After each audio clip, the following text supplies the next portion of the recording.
یہ ضروری نہیں کہ سب میدان عمل میں نکلیں اور مدرسوں کو بھی خالی کر دیں، ایسا بھی نہیں. مدرسہ ہماری اساس ہے، مدرسے کی بھی ضرورت ہے، خانقاہ کی بھی ضرورت ہے، تصنیف و تحقیق کی بھی ضرورت ہے، وعظ و تبلیغ کی بھی ضرورت ہے.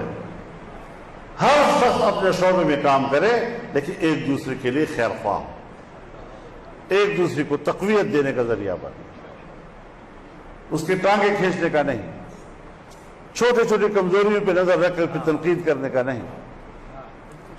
نبی علیہ الصلوۃ والسلام نے تو اس سے پناہ مانگی ہے. اللہم انی اعوذ بک من خلیل ماکر ان عیناہ تریانی وقلبہ یرعانی ان رأى حسنة دفنها وان رأى سیئة نفاها. اور دوسری روایت میں آتا ہے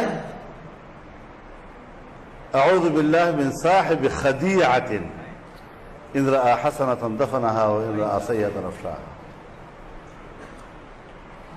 عیبوں کو تلاش کر کے، کمزوریوں کو تلاش کر کے اچھالنا اور اچھائیوں کو دبانا، ہر اچھائی میں کمزوری تلاش کرنا، اگر یہ کام ہم شروع کر دیں تو میرے خیال میں نہ آپ کا کوئی درس قابل قبول ہوگا، نہ آپ کی کوئی کتاب قابل قبول ہوگی.